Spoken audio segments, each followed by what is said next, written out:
Je suis à la fois stressée, mais contente d'être avec vous aujourd'hui pour continuer le sujet que nous avons commencé il y a à peu près 2 mois de ça, c'est-à-dire le sujet du scellement. Et nous allons essayer de développer le sujet que nous avons regardé sous un plan plutôt théorique la dernière fois. Et nous allons essayer de l'emmener dans quelque chose de plus concret. Donc je vais vous inviter à vous agenouiller avec moi et nous allons prier pour débuter ce moment.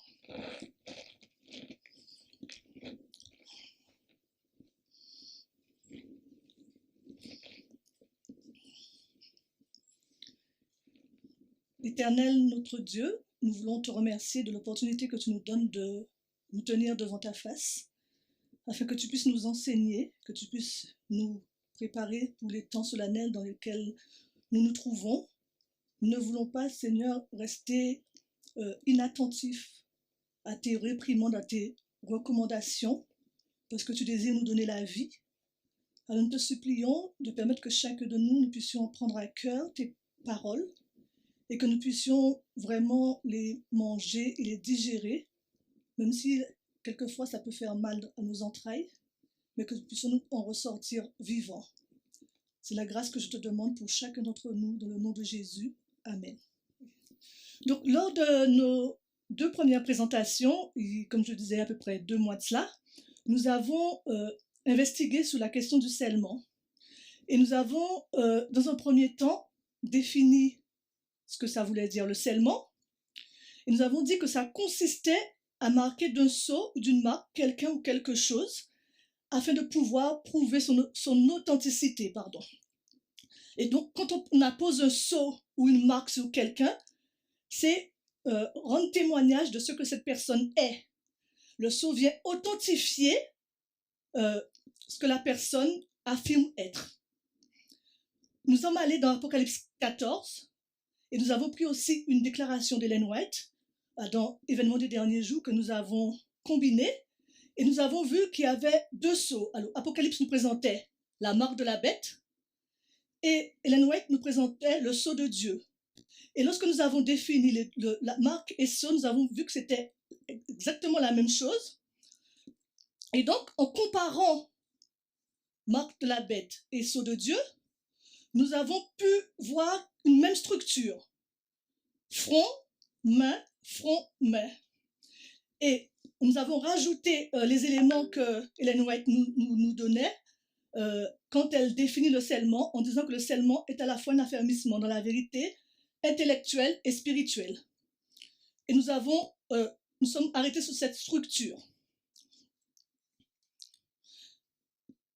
Ensuite, nous sommes allés dans une parabole, la parabole des États-Unis, pour essayer de comprendre à quoi ça correspondait, cette question du front, de l'intellect, de la main et du spirituel. Et comme je le dis, c'est dans la parabole des États-Unis que nous avons trouvé que la profession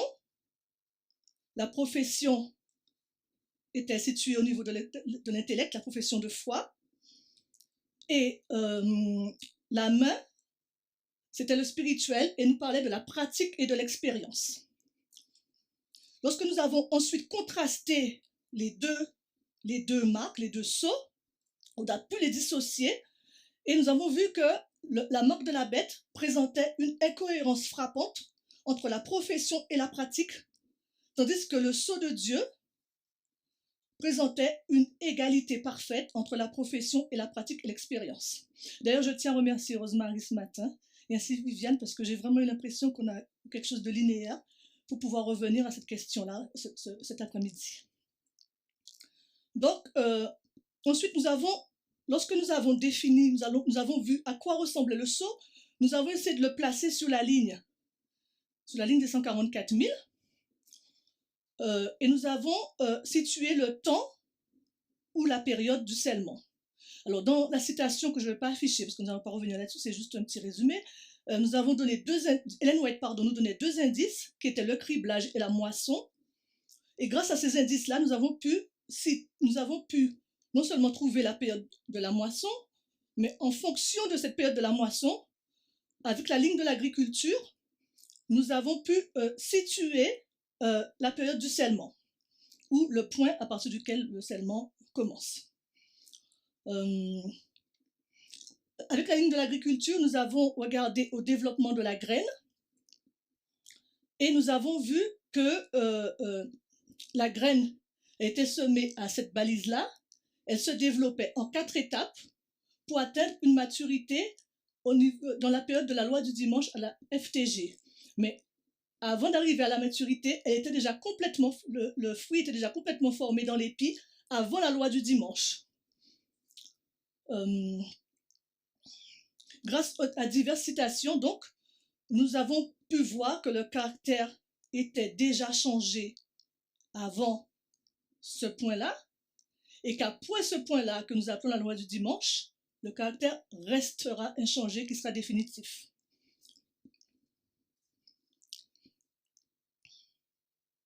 Donc, lorsque la pluie d'arrière-saison tombe, ça fait mûrir le fruit et ça scelle le fruit dans son état de maturité. Ça le rend mûr et ça le scelle dans son état de maturité. Donc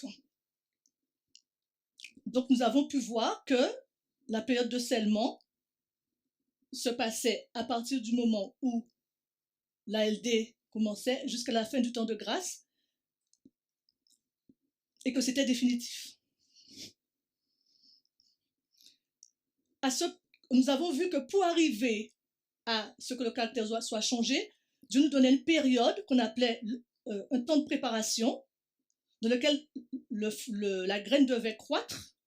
Et ce que ça représentait, c'est que nous devions remédier aux défauts de notre caractère pour être moulés soit dans le moule céleste, ou si nous ne remédions pas aux défauts de caractère, nous serions moulés dans le moule du monde. Donc cette période-là, c'était la période du jugement investigatif, où nous devions nous préparer à recevoir ce sceau.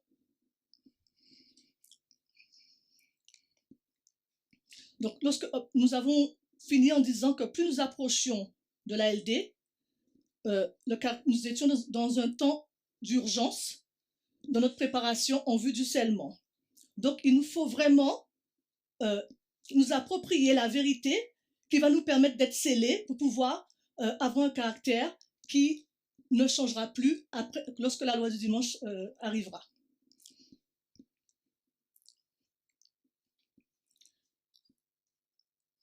Je suis un peu stressée, je vous avoue, mais je compte sur vous. C'est clair jusqu'à présent? Ok. Alors, quand nous avons regardé, donc je reprends la symbolique des sceaux, le sceau de Dieu contre le sceau de Satan, nous avons compris que la vérité va être intellectuellement introduite, c'est le front, mais qu'elle va devenir une expérience concrète dans nos vies, la main. Et c'est par ce biais seulement que nous allons pouvoir être changés et que nous allons pouvoir être scellés. Donc, juste avant de pouvoir nommer le sceau et de pouvoir mettre un nom sur ce sceau, je voudrais que nous regardions à pourquoi la vérité, elle est importante, puisque Ellen White nous dit que le scellement est un affermissement dans la vérité, à la fois intellectuelle et spirituelle. Donc, de quelle vérité parle-t-elle? Et parce que c'est cette vérité dont nous avons besoin pour pouvoir être établis et pour pouvoir être affermis et pour pouvoir être scellés. Donc, je vais vous demander de lire avec moi une première citation. La citation 26.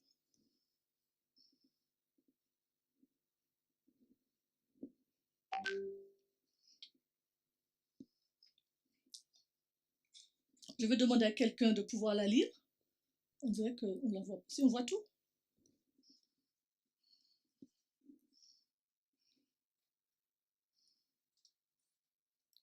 J'ai vu qu'il était nécessaire que les messagers, en particulier, surveillent et combattent tout fanatisme partout où il le verrait s'élever. Satan nous presse de tous côtés et si nous ne le guettons pas, si nous n'avons pas les yeux ouverts sur ses rues et ses pièges, et si nous ne revêtons pas toute l'armure de Dieu, les dards enflammés des méchants nous atteindront. La parole de Dieu contient de nombreuses vérités précieuses, mais c'est de la vérité présente dont le troupeau a besoin maintenant. J'ai vu que les dangers, que les messagers s'éloignent des points importants de la vérité présente pour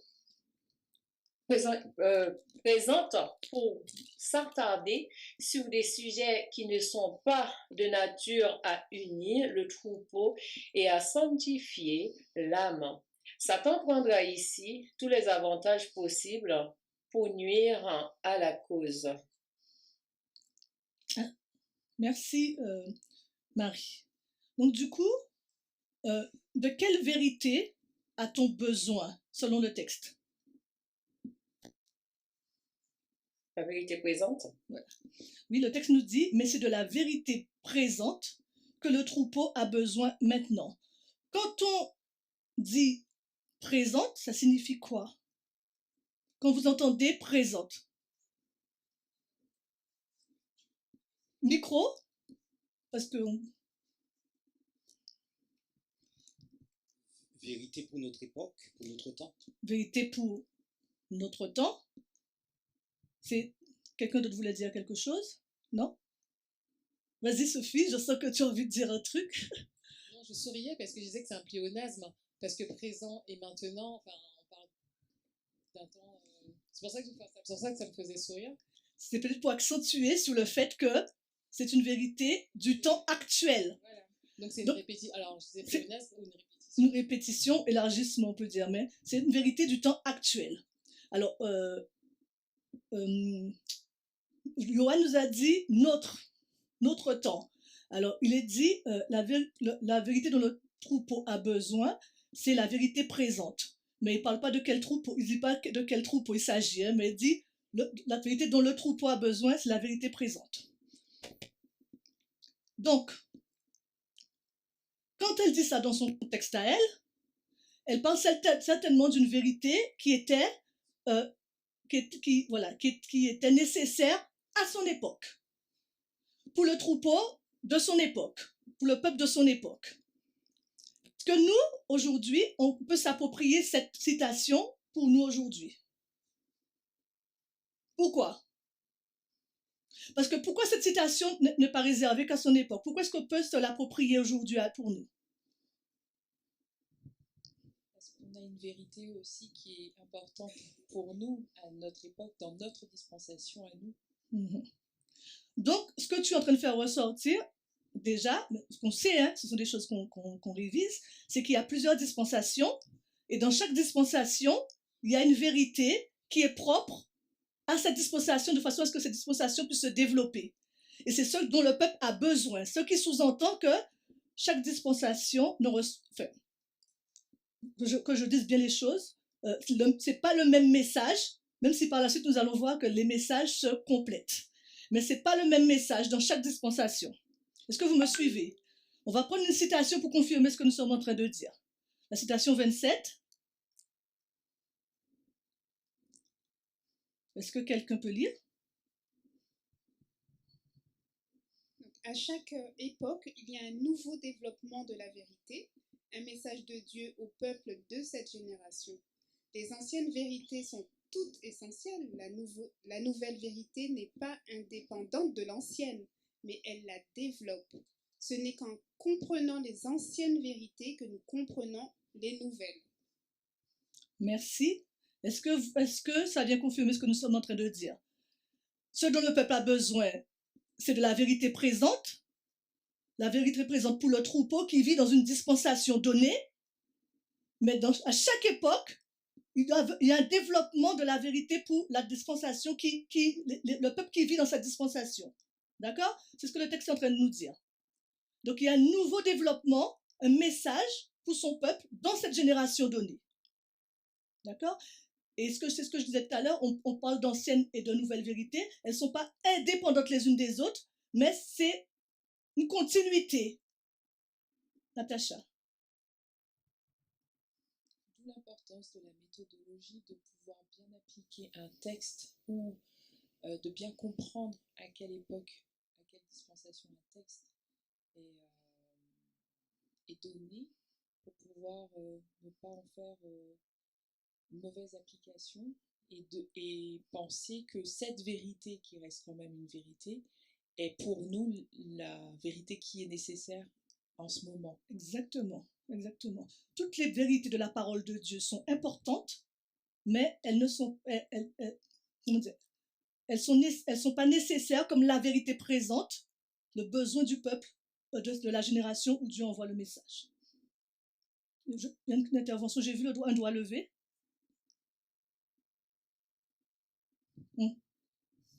En fin de compte, tu as dit le mot, elles ne sont pas nécessaires, mais je pense qu'on s'entend par rapport à ce que la citation dit. Je pense que c'est comme si c'était déjà dans le fondement. C'est ça. Et on est en train d'acquérir quelque chose de supplémentaire.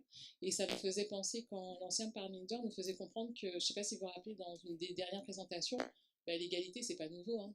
Je ne sais pas si vous vous rappelez, il avait dit ça un petit peu. Et ça me fait penser à ça, de dire que ce qu'on dit être notre cri le sujet de la loi du dimanche, qu'on présente un peu comme une nouveauté, nous dit, en fin de compte, il n'y a rien de nouveau, c'est un développement, mais c'était déjà là. C'est ça. Merci Sophie.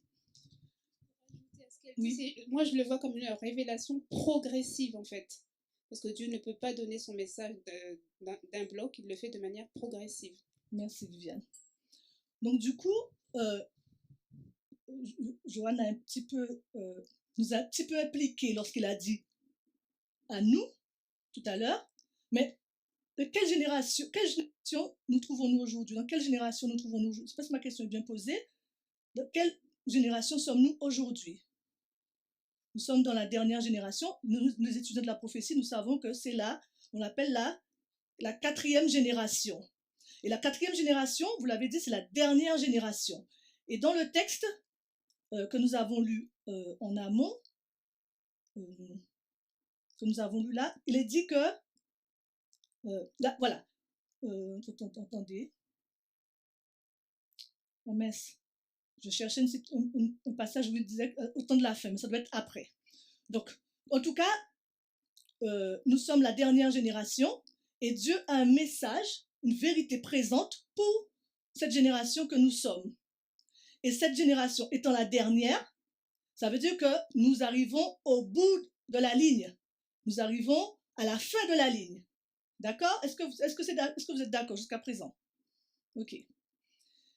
C'est la raison pour laquelle nous nous trouvons ici, sous la ligne des 144 000. Et Ellen White va dire que les 144 000, c'est la dernière génération. D'accord? Je n'ai pas le texte, mais c'est des choses que nous savons déjà. Et c'est pour ça que je ne l'ai pas mis. Et donc, sur cette ligne des 144 000 qui est la dernière génération, il y a un message, il y a une vérité présente.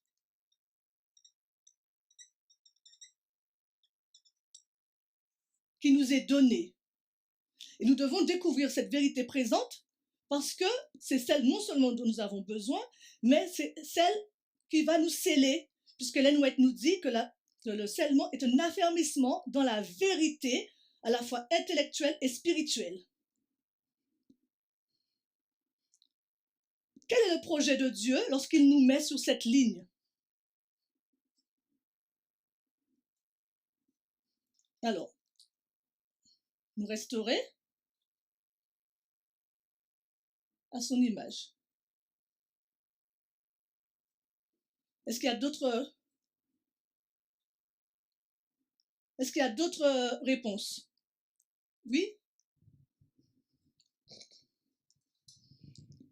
Sauver. Nous sauver.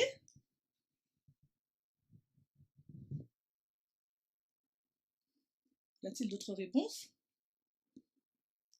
Nous sommes sur quel type de... Nous guérir. Nous guérir.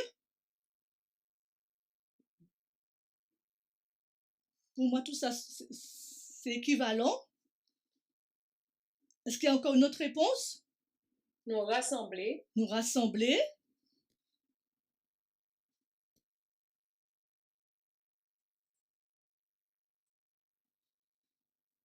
nous sommes sur une ligne de succès, de réforme. Donc, le but de Dieu, c'est de nous réformer. Diapo 28.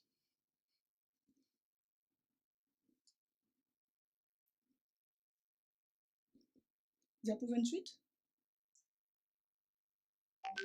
Nous allons lire plusieurs petites citations. Est-ce que quelqu'un peut lire, s'il vous plaît? Il y a une grande nécessité pour le peuple de Dieu dans l'état actuel De réformer. L'Église conduit à se demander si elle est une représentation correcte de celui qui a donné sa vie pour nous. Donc ça vient nous confirmer ce que nous sommes en train de dire, c'est que la ligne de réforme sur laquelle nous avançons, c'est pour nous réformer. Et dans quel but? Vous l'avez dit, hein? Même si dans la citation c'est dit autrement, vous l'avez dit. Lorsque vous lisez la citation, pour avoir le but de nous réformer. Qu'est-ce qu'elle dit? Qu'est-ce qu'elle dit? Micro, je vous entends. Plusieurs personnes parlent. Non, représentation correcte. Pour avoir une représentation correcte ou avoir son caractère. Ça dit caractère, ça dit représentation correcte. Correcte. De celui qui a donné sa vie pour nous. Donc, une représentation correcte de qui? De Christ, Jésus-Christ. Et donc, représentation correcte de Christ. Et je suis d'accord avec le mot caractère, hein? Représentation, donc, de son caractère. Donc, en avançant sur cette ligne de réforme, lorsque Dieu envoie ce message, la vérité présente, c'est pour nous réformer. Et pour nous réformer, il nous donne une représentation correcte de son caractère, de Christ, de lui-même. D'accord? Et c'est cette représentation correcte qui va nous aider à avancer sur cette ligne et à être changés. De cause à effet, à quoi cela nous conduit? Donc, on voit que, on va lire la diapo 29. Et on va essayer de définir ce que ça veut vraiment dire réformer. C'est une citation qu'on connaît. Hein? Juste avant, Hélène, que tu ailles sur la citation 29, la citation 28 m'interpelle parce que avoir une représentation correcte, nous on l'a vécu, hein, de ce que c'est réellement, on n'en est qu'aux prémices puisqu'on n'est qu'à la première pluie. Mais on a pu voir l'effet de la pluie de l'arrière-saison sur notre ligne des prêtres et on a vu à quel point on était éloigné de l'image qu'on se faisait de Dieu.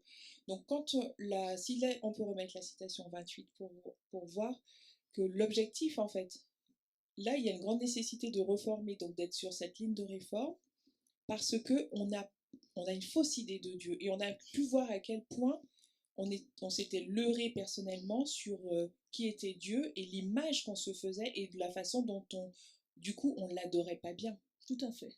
Merci Natacha de cette intervention, parce qu'effectivement, ici, on dit que c'était les ténèbres. On n'avait pas conscience que la ligne au début nous concernait et que nous étions complètement dans les ténèbres concernant le caractère de Jésus, de Dieu, de Christ, de Jésus. Et donc la ligne de réforme, c'est pour nous emmener à avoir une claire représentation, une représentation correcte de ce caractère, de son caractère. Parce que nous disions que nous étions enfants de Dieu, que nous étions chrétiens, mais nous n'étions pas chrétiens puisque Dieu nous a placés sur cette ligne pour que nous puissions pour savoir qui il est vraiment, pour que nous puissions avoir une comparaison de ce que nous sommes et pour pouvoir réformer nos voies. Donc, citation suivante, que veut dire réformer? Ça va dans le sens de ce que nous disions. Je voulais dire quelque chose, Marilyn. Vas-y. Même en étant sur cette ligne, Dieu nous a fait voir par rapport au thérapeute qu'on avait mal compris son caractère. Tout à fait. On va revenir là-dessus, mais tu as raison. Donc, je fais juste une petite ligne, puisqu'on n'a pas beaucoup de place, malheureusement. Donc, il y a une vérité présente qui arrive, qui va nous conduire à une réforme. Et on va essayer de voir ce que ça veut dire réforme. Et quand on revient sur ces textes qu'on connaissait tellement bien et qu'on les met en parallèle du message aujourd'hui, ça prend toute sa dimension en fait. Alors qu'on ne le lisait pas avec la compréhension que nous avions aujourd'hui, on ne lisait pas ces textes-là comme ça auparavant. Mais quand on lit ces textes avec cette compréhension, eh ben ça décuple la puissance du texte. Je ne sais pas si vous avez la même impression que moi. On va lire.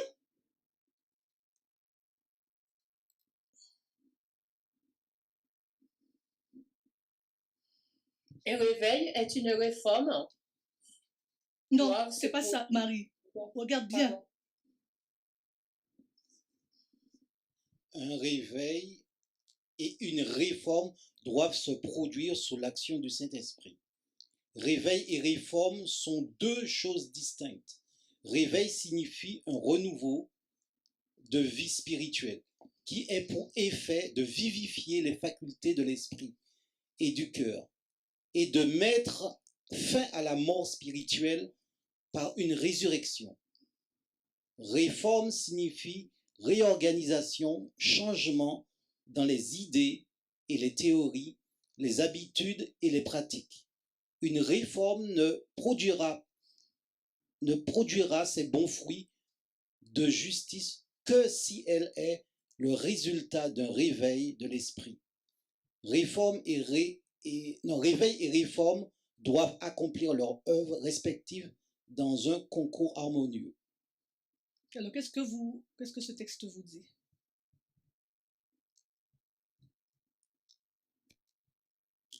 Déjà, est-ce que déjà vous voyez qu'il y a deux choses qui doivent être associées? Un réveil plus une réforme. Qu'est-ce que vous pouvez en dire?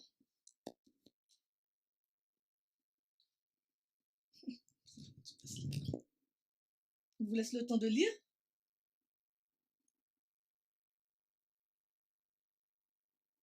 Pour la réorganisation, changement dans les idées, et les théories, les habitudes et les pratiques, on voit par rapport à la façon qu'on lisait avant. Merci Marie. T'as terminé? Est-ce que je comprenais? T'as terminé Marie? Oui. Merci. Chimène?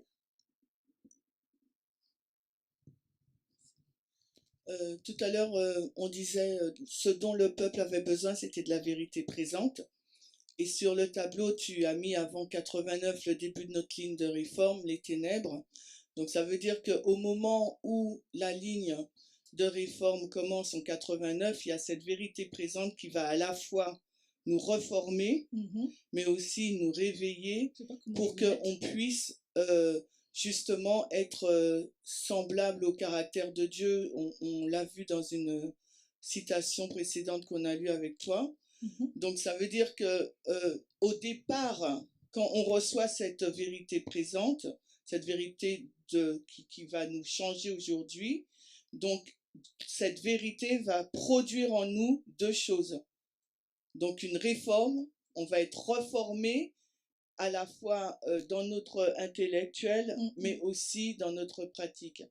Et le fait de mettre en pratique ce dont on a compris intellectuellement, c'est ce qu'on va appeler le réveil. Est-ce que tout le monde est OK avec ça? Est-ce que vous êtes d'accord avec ça? Je ne sais pas si vous êtes d'accord ou pas, on peut discuter. Hein. On peut discuter. Est-ce que vous êtes d'accord? Sophie? Oui. Moi, c'est vrai que je ne l'aurais pas mis dans ce sens-là. Je comprends que le réveil, comme Chimène le faisait, je vais reprendre pareil qu'elle, 89 avant c'est les ténèbres, ça représente une forme de mort. Et pour moi, il faut d'abord un réveil sous l'action d'un message.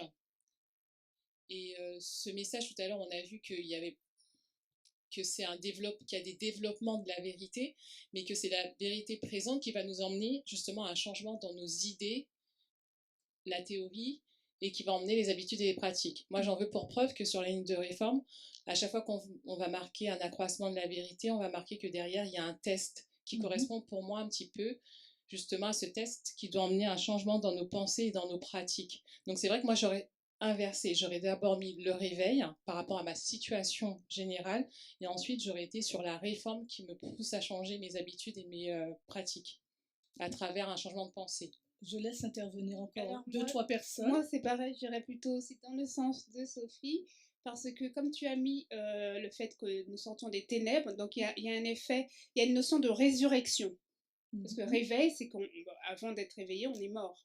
Donc il y a un effet de résurrection. Et ensuite, quand un message prophétique de Thèse vient, ben, il vient pour nous réveiller de notre sommeil et puis nous transformer à l'image de Dieu. Voilà. On va laisser Natacha dire quelque chose.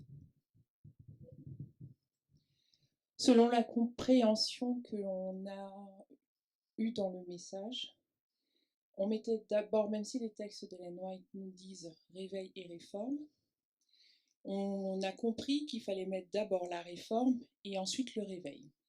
Et on le mettait en application et en parallèle avec deux textes, Ézéchiel 37. Merci, on va le faire tout de suite. Et c'est ça qui va nous aider Voilà, justement c'est ce à texte-là déplacer qui nous les aide. choses. Merci Natacha. On s'arrête là. Ok. On va prendre les textes en Mais fait. on le met en parallèle, c'est Ézéchiel 37 et la ligne de l'agriculture. Et Ézéchiel 37 et Osée 6. Oui. On va prendre ces deux textes-là. Ézéchiel 37, versets 3 et 7. Alors, on ne va pas passer beaucoup de temps dessus, c'est juste pour marquer vraiment le sens des choses, parce que ce sont des textes qu'on connaît. Alors, Ézéchiel 37, 3 à 7.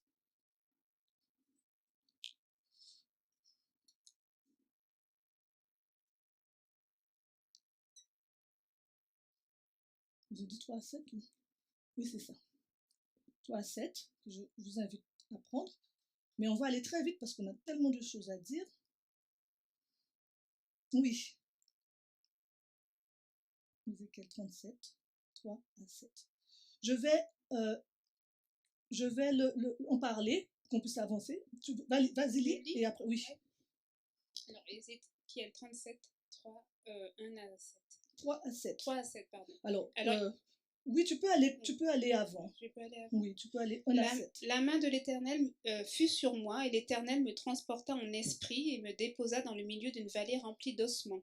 Il me fit passer auprès d'eux tout autour, et voici, ils étaient fort nombreux à la surface de la vallée, et ils étaient complètement secs. Et il me dit, Fils de l'homme, ces eaux pourront-ils revivre? Je répondis, Seigneur éternel, tu le sais. Il me dit, prophétise sur ces eaux et dis-leur, ossements desséchés, écoutez la parole de l'Éternel. Ainsi parle le Seigneur, l'Éternel, à ces eaux. Voici, je vais faire entrer en vous un esprit et vous vivrez. Et je vous donnerai des nerfs, je ferai croître sur vous de la chair, je vous couvrirai de peau, je mettrai en vous un esprit et vous vivrez. Et vous saurez que je suis l'Éternel. Je prophétisais selon l'ordre que j'avais reçu, et comme je prophétisais, il y eut un bruit, et voici, il se fit un mouvement, et les eaux s'approchèrent les uns des autres. Tu as lu jusqu'où? Jusqu'au 7. Tu peux continuer. Verset 7. Tu peux continuer. Alors je regardais, et voici, il leur vint des nerfs, la chair crue, et la peau les couvrit par-dessus, mais il n'y avait point en eux d'esprit, effectivement. Et il me dit, prophétise et parle à l'esprit, prophétise, fils de l'homme, et dis à l'esprit, ainsi parle le Seigneur, l'Éternel, esprit, viens des 4 vents, souffle sur ces morts, et qu'ils revivent. Continue. Attends, excuse-moi. Je prophétisais selon l'ordre qu'il m'avait donné, et l'esprit entra en eux, et ils reprirent vie, et ils se tinrent sur leurs pieds. C'était une armée nombreuse, très nombreuse. Il me dit, fils de l'homme, ces eaux, c'est toute la maison d'Israël. Voici, ils disent, nos eaux sont desséchées, notre espérance est détruite, nous sommes perdus. Tu peux t'arrêter là. Donc, rapidement, hein, dans le processus d'Ézéchiel, on voit d'abord des eaux. Ensuite, Ézéchiel va prophétiser. On va voir. Qu'est-ce qu'on va voir? un corps, merci, parce que les os vont se rassembler et la chair va couvrir. On va voir un corps. Le corps, est-ce qu'il y a le souffle dedans? Donc, il est des os, un corps qui est plutôt mort, mais qui est formé. Et ensuite, on voit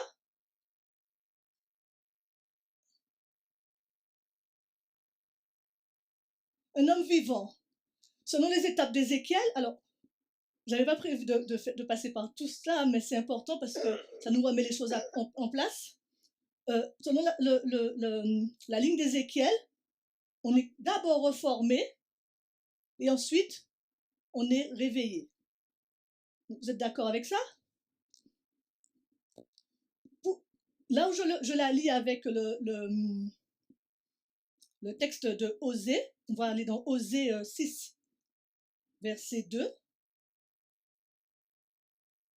Ou plus, hein.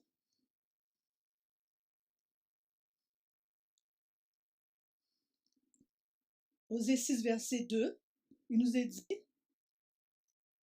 Après 2 jours, il nous revivifiera et au 3e jour, il nous ressuscitera et nous vivrons en sa présence.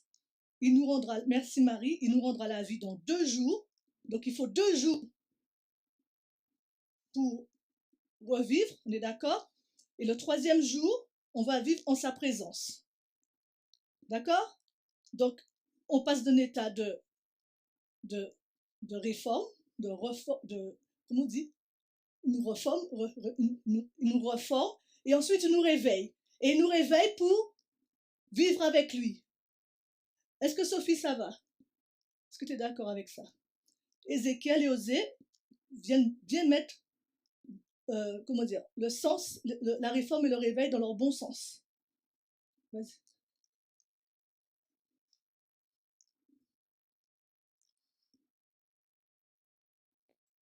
C'est très intéressant aussi le verset 3. Attends Marie. C'est-à-dire que Ellen White parle d'autre chose. Elle ne parle pas de la même chose qu'Ézéchiel. Comme nous, on t'a donné cette réponse-là parce que tu nous as montré la ligne de réforme. Mais là, Ellen White, elle pointe autre chose. Donc, c'est pour ça quand tu dis elle a mis dans le bon sens, oui et non, mais là, c'est 2 contextes différents. Là, on est dans la ligne de réforme. Oui. C'est ce que tu voulais dire, Sophie?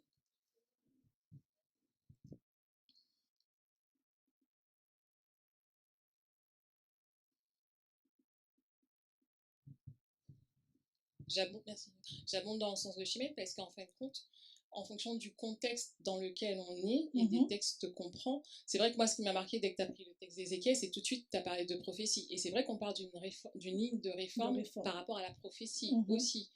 Mais je pense que les 2 modèles ne sont pas... Enfin, ils peuvent être complémentaires, mais dans le contexte du texte, je crois qu'il y a d'autres citations d'Ellen White qui font comprendre qu'il faut qu'il y ait d'abord un réveil chez le peuple de Dieu, et on comprend qu'à partir du moment où il y aura ce réveil, qui est toujours suscité aussi par un message, ensuite il y a d'autres choses qui vont se passer. D'accord. Parce que je pourrais aussi...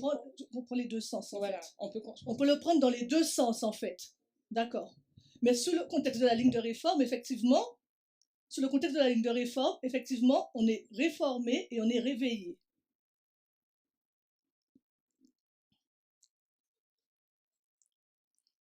Et il nous parle de la pluie dans le verset 3. Alors nous connaîtrons, si nous poursuivons à connaître le Seigneur, son lever est préparé comme le point du jour, et il viendra à nous comme la pluie, comme la dernière et la première pluie sur la terre.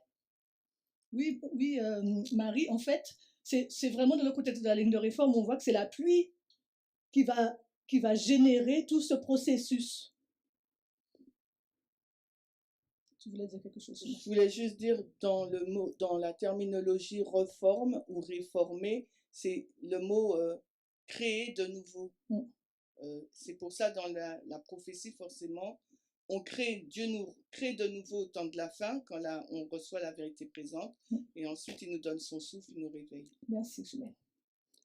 Donc, on va continuer. Je vous remercie pour vos interventions. Sophie, tu voulais dire un truc? On continue?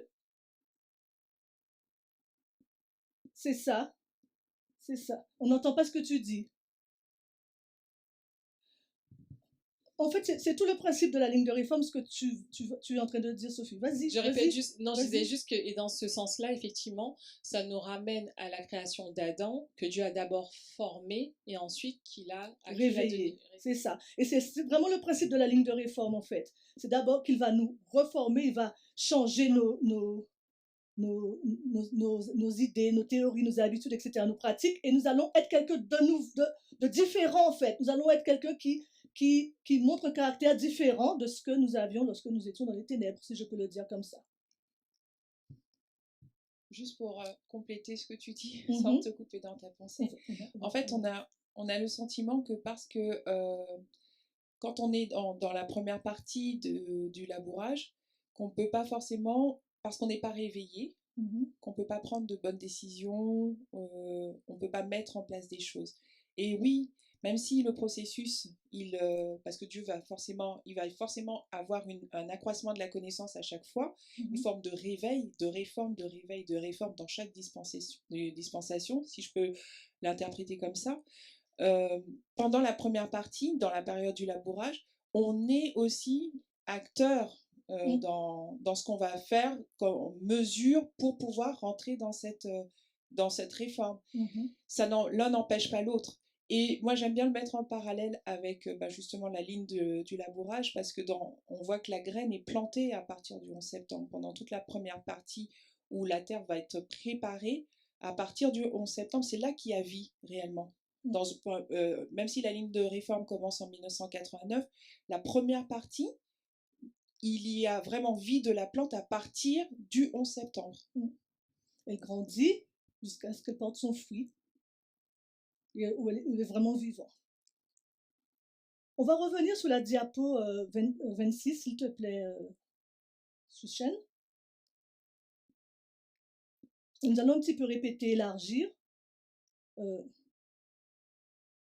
Pourquoi nous avons besoin de la vérité présente. Et dans la diapo 26, il est dit des choses intéressantes.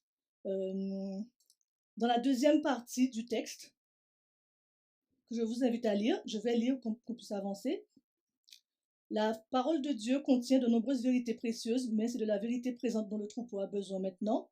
J'ai vu le danger que les messagers s'éloignent des points importants de la vérité présente pour s'attarder sur des sujets qui ne sont pas de nature à unir le troupeau et à sanctifier l'âme.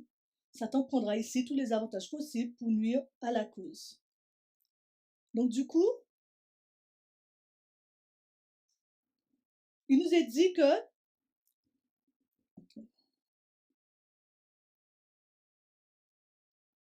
y a danger de s'éloigner de la vérité présente sur des sujets qui ne sont pas de nature à unir le troupeau et à sanctifier l'âme. Est-ce que vous serez d'accord avec moi, en compare et contraste, de dire que la vérité présente, elle nous est donnée pour sanctifier l'âme et pour unir le peuple, le troupeau. Est-ce que vous serez d'accord avec ça? Donc du coup, quand la vérité présente, elle arrive, dans les 7 étapes du plan du salut, on parle de la sanctification. Et on l'a repris avec Rosemary ce matin. Quand la vérité présente, elle arrive, elle produit un effet tout le long de la ligne.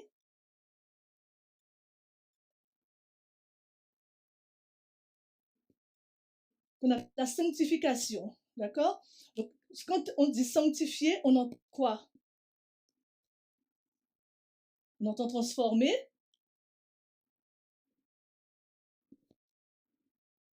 Tout à l'heure, on disait que plus haut, je reprends les textes, je remonte et je descends, qu'elle vient nous donner une représentation plus correcte de celui qui a donné sa vie pour nous. Donc, elle vient nous permettre de discerner qui est réellement Dieu, mais en discernant qui est réellement Dieu, elle nous permet aussi de discerner ce qui ne va pas. En compare-contraste. Elle nous permet de discerner Dieu, mais elle nous permet de discerner le péché, et nous permet le processus de la sanctification pour pouvoir l'éradiquer, pour pouvoir enlever tout ce qui ne nous permet pas d'être à la ressemblance de Dieu. Est-ce que vous suivez? Et Marilyn? Oui? Oui. Vas-y. Allô? Ok. Donc, c'est par l'œuvre de la sanctification que nous sommes vraiment transformés et rendus à l'image de celui que nous contemplons, parce que nous contemplons sur la ligne de réforme Christ pour avoir une juste représentation de lui. Et le processus de la sanctification nous permet d'être transformés dans la contemplation à l'image de Jésus. Ensuite, il nous dit que c'est elle aussi qui unit le peuple. Tu peux remettre la citation, s'il te plaît?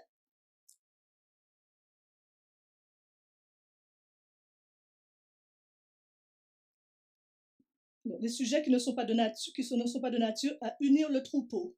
Donc, on compare et contraste la vérité présente, elle vient pour nous unir. Et lorsque j'ai réfléchi à cette notion d'unité, ça m'a un petit peu renvoyé dans, je ne sais pas si vous auriez la même réaction que moi, mais ça m'a renvoyé un petit peu dans la ligne de l'Israël ancien, lorsqu'ils ont reçu le message de la vérité présente pour leur temps. Dans Acte 4, verset 32, il est dit que la multitude de ceux qui avaient cru était d'un seul cœur et d'une seule âme. Donc, quand on croit à la vérité présente, quand on se nourrit de cette vérité, eh bien, on devient unis en fait. Ceux qui ont cru étaient unis.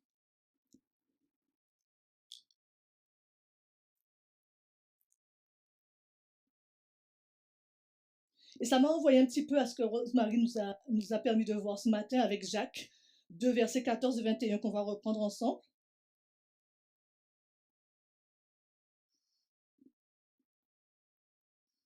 Je vous invite à reprendre le texte avec moi.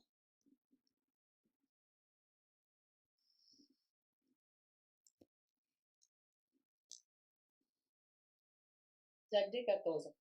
Quel profit y a-t-il, mes frères, si quelqu'un dit qu'il a la foi et il n'a pas les œuvres?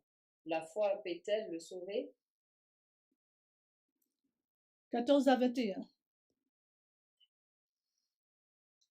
Si un frère ou une sœur sont nus et qu'ils manquent de nourriture quotidienne, et que l'un de vous leur dise « Allez en paix, chauffez-vous et rassasiez-vous » et que vous ne leur donniez pas ces choses qui sont nécessaires au corps, quel profit y a-t-il?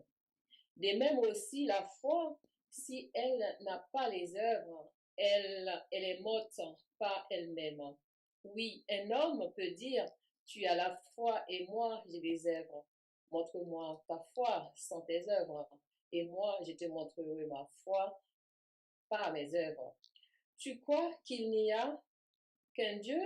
Tu fais bien. Les diables le croient aussi, et il en tremble. Mais veux-tu savoir, ô homme vain, que la foi sans les œuvres est morte? Abraham, notre père, n'a-t-il pas été justifié par les œuvres lorsqu'il offrit Isaac, son fils, sur l'autel? Merci Marie. Pourquoi est-ce que j'ai pris ce texte? C'est par rapport justement à la notion d'être unis, la notion d'unir le troupeau, et ça unir parce qu'ils ont cru à un message, ils ont cru à la vérité présente.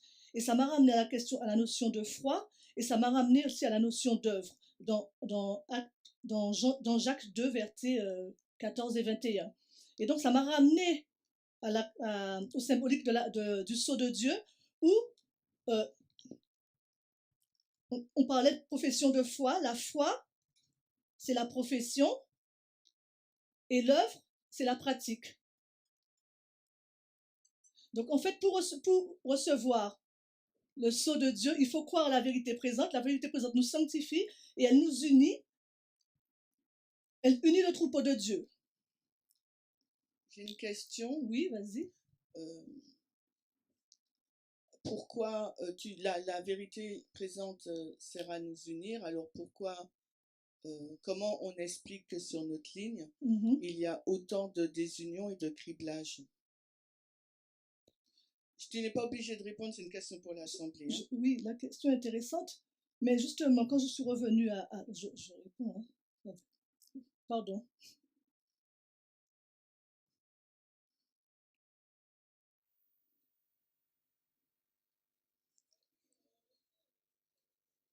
J'ai dit, Marilène, elle nous dit que la vérité présente, elle sert à nous unir. D'accord? Alors moi, je reprends ses propos et je le transpose sur notre ligne de réforme et je dis comment expliquer que si cette vérité présente sert à nous unir, pourquoi il y a-t-il tant de désunion et de criblage et de division?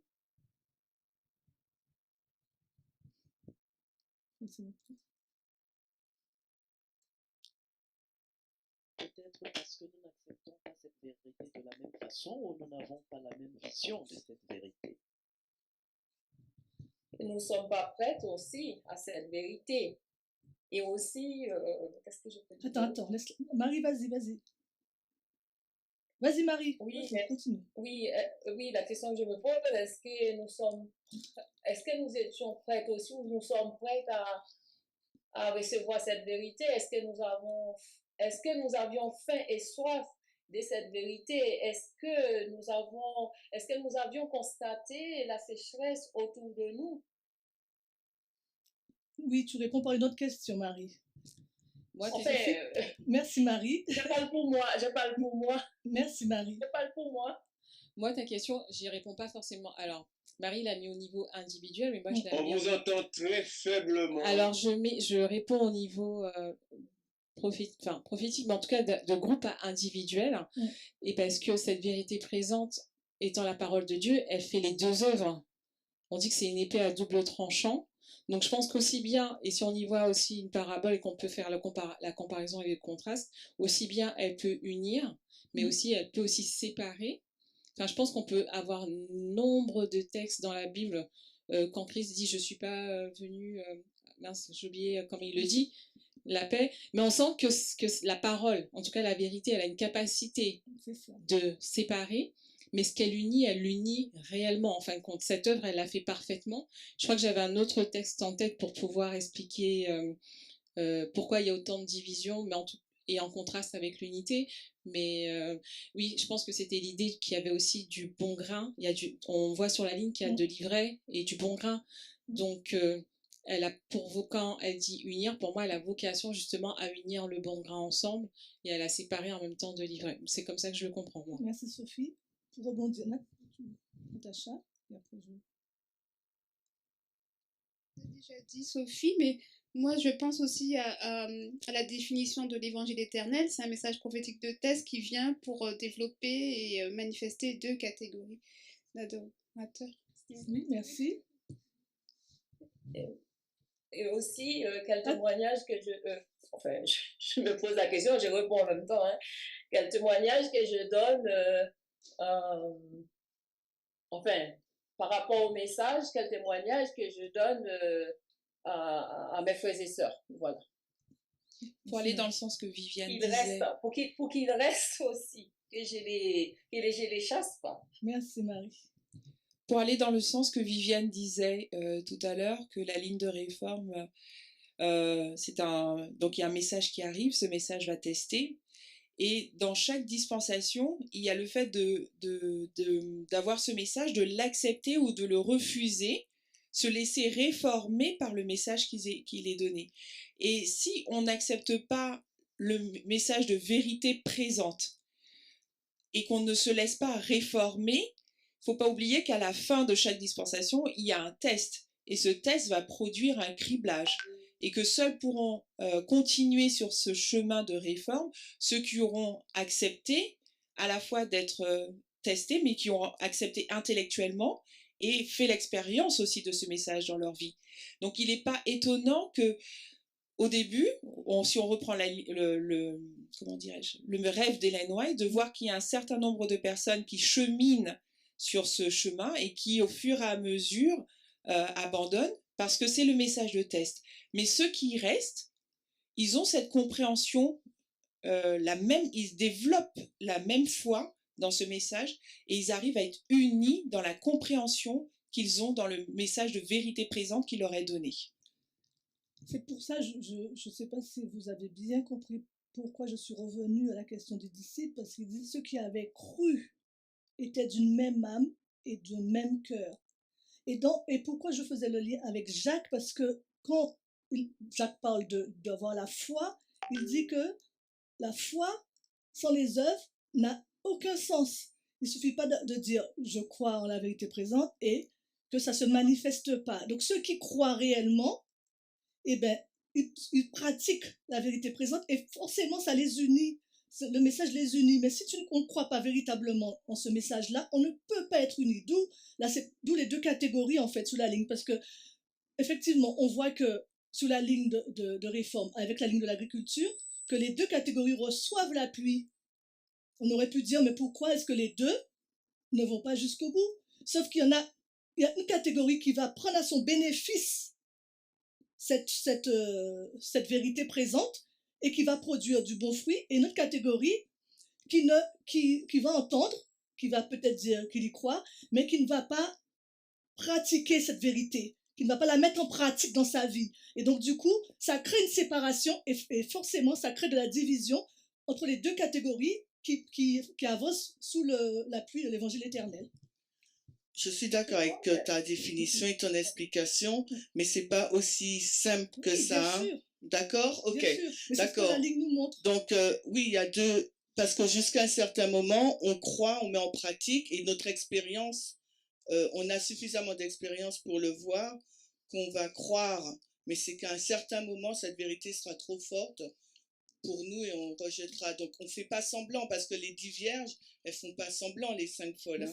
Elles aiment la compagnie des 5 sages, etc. Elles aiment la vérité, donc, elles mais aiment la jusqu'à vérité. quel point? Voilà, c'est ça. Jusqu'à quel point? C'est pour ça que je dis qu'à un certain moment... Jusqu'à quel point? C'est-à-dire qu'à un moment donné, ben, la vérité nous expose. Tu as dit t'as formulé différemment. Là, c'est mieux. Jusqu'à un certain moment, la vérité nous expose réellement et on se rend compte que jusqu'à quel point on est prêt à se soumettre à cette vérité. Et à ce moment-là, elle nous sépare. Et elle nous sépare. Et elle unit tous ceux qui sont prêts à aller jusqu'au bout. Jusqu'au bout de là où elle veut nous emmener, en fait. Et elle retranche ceux qui ne sont pas prêts à aller jusqu'au bout. Mais d'où la division. Pour aller dans le sens de ce que Chimène dit, c'est vrai que c'est pas toujours évident parce que c'est la ligne de réforme. On vous entend très très faiblement. Okay. Pour aller dans le sens de ce que Chimène disait, c'est beaucoup plus complexe. On sait que la réalité est plus complexe que ce qui est marqué sur les lignes. Mais dans l'exemple qui est donné des 10 vierges, la différence c'est l'expérience, c'est l'huile. Il y a certaines qui ont l'huile et à celles qui n'ont pas. Mais elles aiment toute la vérité. Mais qu'est-ce qu'elles font? Celles qui ne vont pas avoir de l'huile vont pas pouvoir tenir jusqu'au bout. Mais celles qui ont l'huile, qui ont expérimenté, vont pouvoir tenir parce la vérité est devenue du concret dans leur vie. C'est ça qui va faire la différence entre les deux. C'est pas que intellectuel, ça va devenir spirituel, ça va se concrétiser par les actes. Merci, c'est pour ça que je le mets en lien avec Jacques, quand il dit que la foi n'a aucun sens si elle n'a pas les œuvres. Et c'est pour ça que je l'ai placé aussi ici sous le sceau, puisque le sceau nous montre que il y a la structure est de deux. Le front, la main, l'intellect, le spirituel, la profession, la pratique, la foi, les œuvres. S'il y a une de ces éléments, de ces caractéristiques qui manquent, eh ben, c'est comme si ça valait rien en fait. Donc du coup, il faut qu'on retrouve ces deux points-là, la profession de foi, la pratique, l'expérience, les œuvres, pour pouvoir être au bénéfice de cette vérité présente et pour pouvoir bénéficier, arriver à ce point-là du sceau de Dieu. Et tous ceux qui seront dans cette dynamique-là seront unis. Et c'est et comme Chimène le dit, jusqu'où on est prêt justement à avancer sous cette ligne-là pour arriver à ce point d'unité. Vas-y, parce que la foi et les œuvres marchent de concert. On ne peut pas dire je crois et ne pas vivre, et ne pas être, et ne pas démontrer un caractère qui est changé en fonction de cette vérité qu'on reçoit. il y a forcément une démonstration qui se met en place de façon concrète, le processus de la sanctification. Et donc, c'était mon point suivant, c'est-à-dire que la citation d'après, merci, va nous montrer le but même de la ligne de réforme. Et vous l'avez déjà dit, hein, la citation 31. C'est ça? La citation 31. Le Christ nous a montré. Alors, il y a deux textes. Hein. Je les ai trouvés intéressants de pouvoir les mettre en parallèle, mais j'ai oublié de le mettre. Est-ce que quelqu'un peut lire?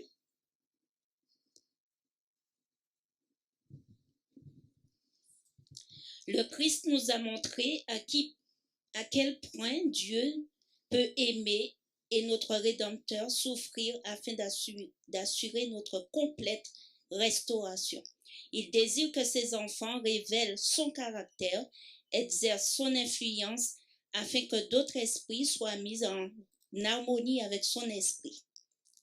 Le but de Dieu est de manifester par son peuple les principes de son royaume, qu'il réveille ces principes dans leur vie et leur caractère. Il désire les séparer des coutumes, des habitudes et des pratiques du monde. Donc, que nous est-il dit là sur cette ligne, dans ces citations?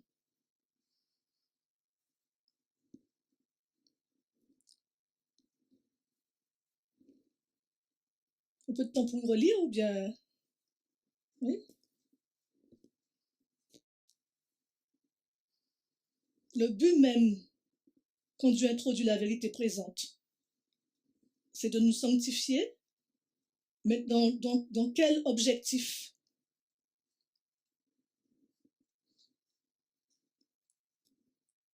Vous l'avez dit, hein?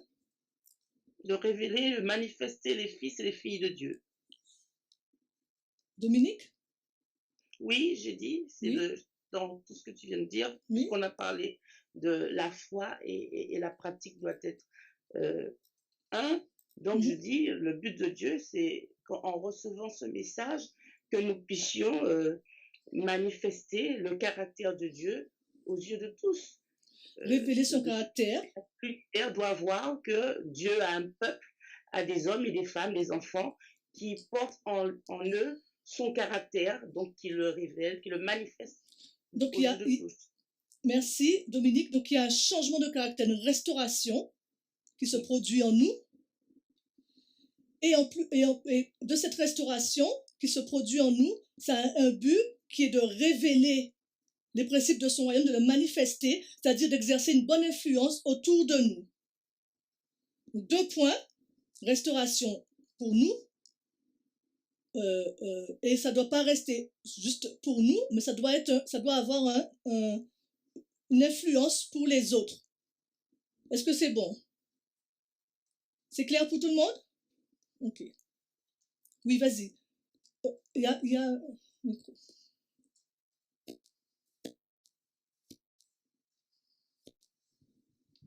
Peut-être que je me trompe, mais on voit que c'est pas forcément une chose facile pour chacun d'entre nous, parce qu'on peut voir que Dieu peut aimer et notre Rédempteur souffrir.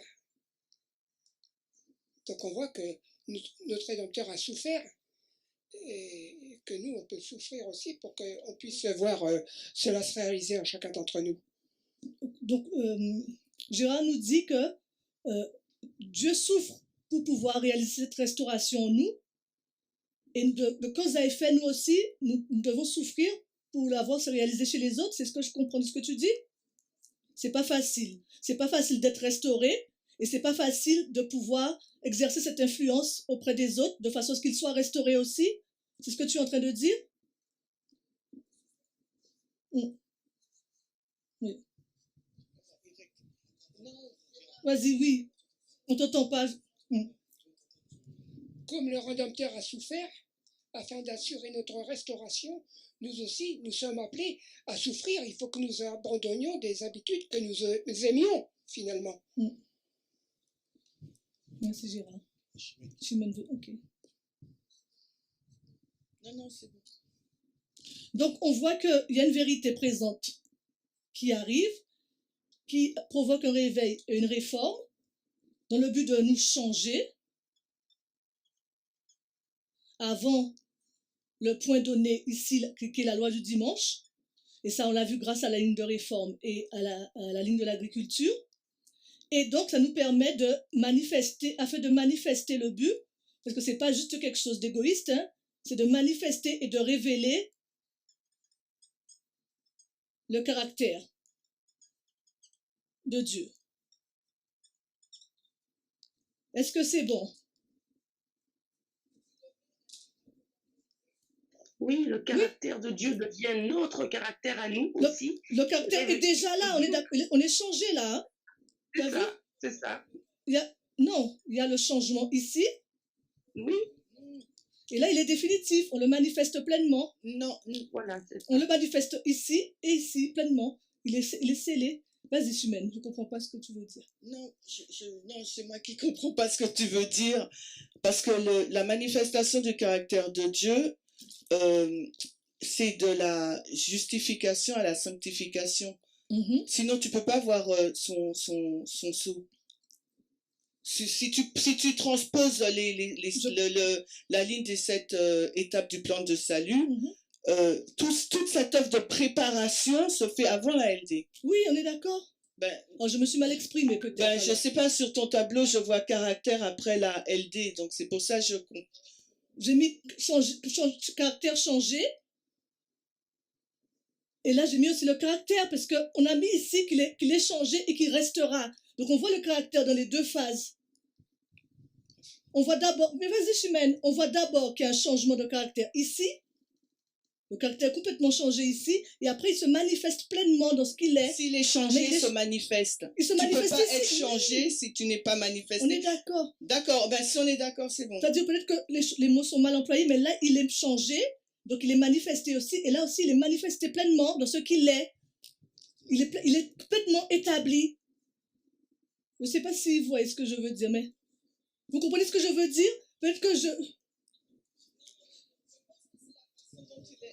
c'est la façon je pense que c'est les mots que tu emploies peut-être qui me voilà, mais je pense qu'on dit la même chose, mais la façon dont tu emploies les termes, c'est là où je me retrouve pas, mais je comprends ce que tu veux dire. Parce que ton tableau, ton schéma peut être mal interprété, donc c'est pour ça que je tique dessus. Tu vois? Ah oui, je vois ce que tu veux dire. Mais pour moi, dans les deux phases, on manifeste et on révèle. Mais ça se fait ici, mais là, ça ne change plus en fait. C'est vraiment établi ici en fait. Mais ici, on manifeste déjà le caractère et il est révélé déjà. Mais tout à l'heure, tu nous as pris l'exemple du grain qui a déjà tout. Oui. Mais à quel moment tu vois vraiment les fruits? C'est après la pluie de l'arrière-saison. Donc ça ne veut pas dire, je pense que vous vous complétez quand vous vous dites, mais avant la pluie de l'arrière-saison, il y a quand même une manifestation de la plante. Oui. Même si derrière, la révélation est totalement faite après la pluie de l'arrière-saison. L'un n'empêche pas l'autre. Le grain est déjà formé au début, il se manifeste après, mais même si on voit le vrai fruit au moment de la pluie de l'arrière-saison. Donc ton schéma n'est pas faux quand tu mets caractère avant et caractère manifesté. Même, il commence déjà à donner une idée de ce qu'il est, mais il est réellement, on a le saut parce qu'il va être totalement révélé après. Moi, c'est comme ça que je le comprends quand tu l'as expliqué. Mais je pense que Chimène, c'est ce que tu voulais dire aussi, non? Non. Non.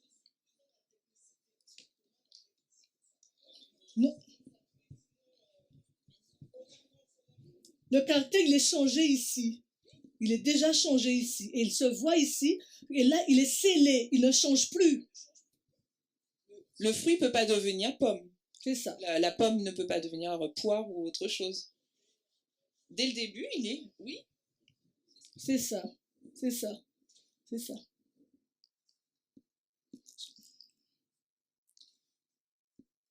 C'est bon? On continue?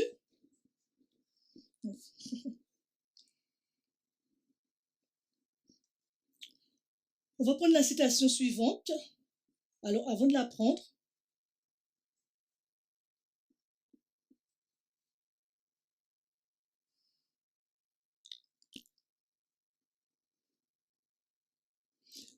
par rapport aux citations qu'on a là, il est vraiment dit que nous devons révéler, manifester les principes du royaume de Dieu auprès des autres. D'accord?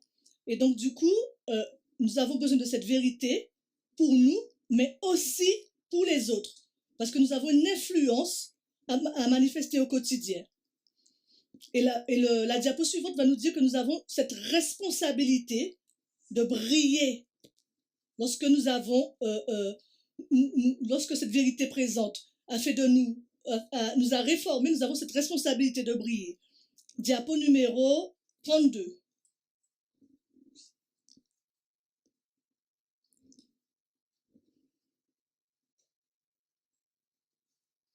On y va? Je lis pour aller plus vite. La vérité pour notre époque englobe l'ensemble de l'Évangile. Présentée correctement, elle opérera chez l'homme les changements mêmes qui rendront évidente la puissance de la grâce de Dieu sur le cœur. Elle accomplira une œuvre complète et développera un homme complet. Dieu, nous dit d'être parfait comme lui de la même manière. Nous devons être des centres de lumière et de bénédiction pour notre petit cercle, tout comme il l'est pour l'univers. Nous n'avons rien en propre, mais la lumière de son amour brille sur nous et nous devons refléter son éclat. Nous pouvons être parfaits dans notre sphère, tout comme Dieu est parfait dans la tienne. Deuxième citation, des scènes merveilleuses s'ouvrent devant nous et en ce moment, un témoignage vivant doit être porté dans la vie du peuple professant Dieu, afin que le monde puisse voir qu'à cette époque où règne le mal de toutes parts, il y a encore un peuple qui renonce à sa volonté et cherche à faire la volonté de Dieu, un peuple dans le cœur et dans la vie duquel la loi de Dieu est écrite. Nous sommes confrontés à de fortes tentations, à des épreuves difficiles. Le peuple de Dieu qui observe les commandements doit se préparer à ce temps d'épreuve en acquérant une expérience plus profonde des choses de Dieu et une connaissance pratique de la justice de Christ. Que votre vie quotidienne témoigne de la foi que vous professez.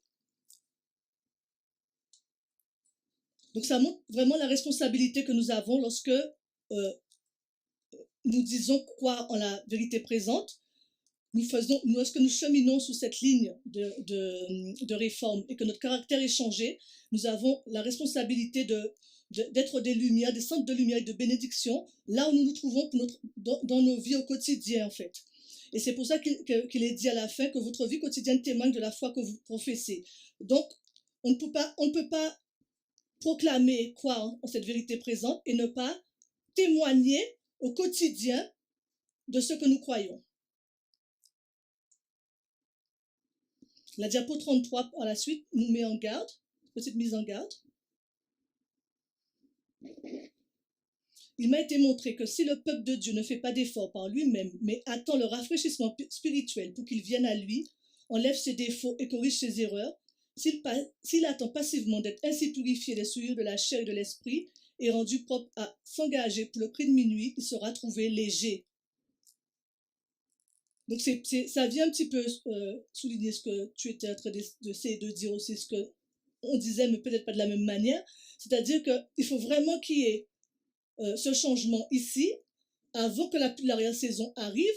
Sinon, on sera trouvé léger. La vérité n'aura pas fait l'effort escompté chez nous si on n'a pas été au bénéfice de cette vérité pendant toute cette période-là et si notre caractère n'a pas changé avant que la pluie de l'arrière-saison arrive. La pluie d'arrière-saison ne fait que faire mûrir ce qui a changé et donc on manifeste pleinement ce qui est déjà manifesté ici en fait.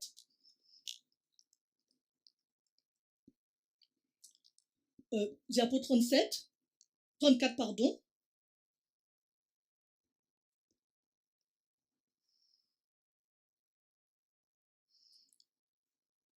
Quelqu'un peut lire pour terminer ça, s'il vous plaît? Ah, c'est trop petit, je vais lire. On m'a montré que le peuple de Dieu, attendant un changement, une force irrésistible qui s'empare de lui, s'empare de lui, mais ils seront déçus car ils se trompent. Il faut qu'ils agissent, qu'ils s'emparent eux-mêmes de l'œuvre et qu'ils crient sincèrement à Dieu pour obtenir une véritable connaissance d'eux-mêmes. Les scènes qui se déroulent devant nous sont suffisamment importantes pour que nous nous réveillions et que nous fassions comprendre la vérité à tous ceux qui veulent bien écouter. La moisson de la terre est presque mûre. Mais il y a ceux qui, au lieu de tirer un sage parti des occasions qui se présentent à eux, attendent en vain que, par une grâce spéciale, s'accroissent les moyens qu'ils possèdent d'éclairer leurs semblables. Ils négligent leurs devoirs et leurs privilèges et laissent cette lumière enveilleuse. Ils espèrent des temps plus favorables où, sans aucun effort de leur part, ils feront l'objet de bénédictions spéciales qui la transformeront et les rendront aptes à servir le Seigneur. Donc, il nous est dit dans ce passage qu'il ne faut pas que nous puissions négliger ce message, cette vérité présente, justement parce que c'est elle qui nous sanctifie, c'est elle qui change notre caractère, qui fera en sorte que nous puissions recevoir le sceau de Dieu, et qu'il ne faut pas que nous attendions la période de la loi de la pluie de l'arrière-saison pour pouvoir penser que nous allons être transformés. La transformation se passe bien en amont, et la pluie de l'arrière-saison ne fait que confirmer, comme nous le disons encore depuis tout à l'heure. Est-ce que vous voulez commenter, dire quelque chose par rapport à ça? Moi, ça m'a rappelé un texte de la Bible où Philippiens 2,16 dit « Travaillez à votre salut avec crainte et tremblement ». Donc, nous avons une responsabilité de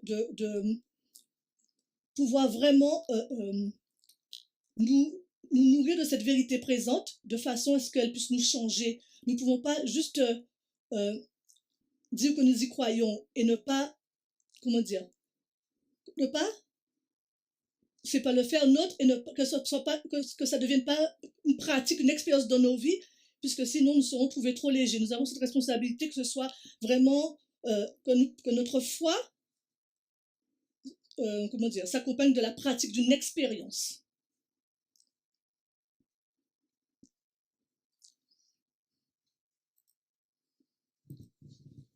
Il y a un terme qui m'interpelle, c'est juste une pensée, quand elle dit il nous faut crier sincèrement à Dieu pour obtenir une véritable connaissance d'eux-mêmes. Et souvent, l'image qu'on a de nous, elle est souvent édulcorée. On a du mal vraiment à voir vraiment qui nous sommes réellement, avec nos défauts, nos qualités, si on veut rester dans la morale, et aussi prophétiquement avec le message qui nous arrive.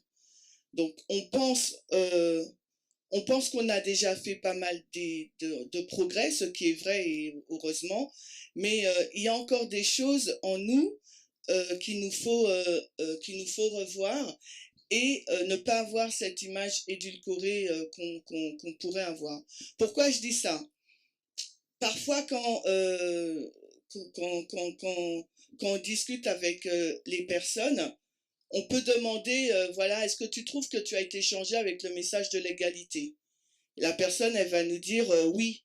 Et quand on demande à ses parents ou bien à son conjoint ou ses enfants, ils vont nous dire, mais pas du tout. Donc l'image qu'on a de nous, elle est souvent édulcorée. Et c'est normal parce que des fois, ça nous fait peur ou on s'idéalise. Et là, dans le texte, il nous est dit vraiment, donc, on doit s'emparer nous-mêmes de ce message. Donc, pour nous, on doit sortir du patriarcat et avoir une connaissance de nous-mêmes pour que le changement puisse vraiment avoir lieu. Et des fois, on a peur de se regarder tel qu'on est et de s'accepter pour avancer. Et là, il nous dit bien de sincèrement crier à Dieu pour qu'on puisse se débarrasser de notre patriarcat, puisque c'est ça notre vérité présente pour nous. C'est ça, c'est vraiment s'examiner en profondeur, puisqu'effectivement nous avons été moulés dans ce péché, et il faut vraiment s'examiner à la lumière de la vérité présente quotidiennement, et puis se remettre en, questionner à chaque fois nos actions, nos pratiques, etc., pour voir si vraiment nous sommes en accord avec la vérité présente, avec la vérité que Dieu nous envoie pour notre temps. Et c'est pas évident parce que nous sommes moulés depuis tellement longtemps dans ce moule-là, et le but de Dieu, c'est vraiment de nous donner son caractère, que nous soyons moulés dans le moule céleste, et c'est pour ça qu'il nous envoie toutes ces vérités-là, et c'est pour ça qu'il nous faut vraiment, comme Jean mangeait quotidiennement le livre, de façon à ce que nous puissions, qu'il puisse nous révéler ce qui ne va pas chez nous, de façon à ce que nous puissions délaisser tout ce qui nous empêche justement d'être débarrassés de ce péché. Alors, je ne voulais pas tout de suite employer le mot patriarcat, puisque je voulais qu'on définisse ensemble après le péché, mais on y viendra dans la deuxième partie. Je vous remercie pour cette première partie et je vous demande de vous agenouiller avec moi.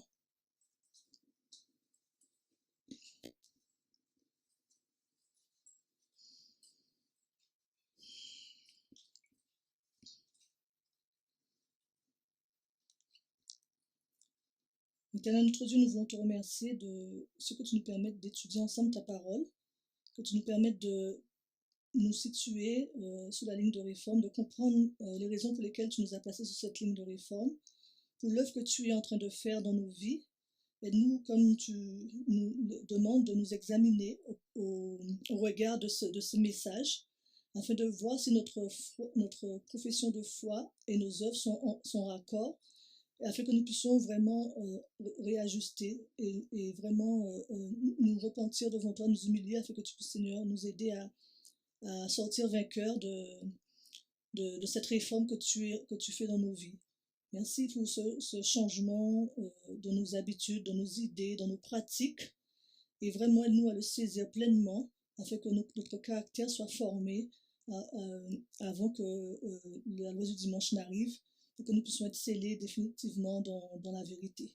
Que ton nom soit béni, exalté, glorifié. Nous t'avons prié au nom de Jésus. Amen.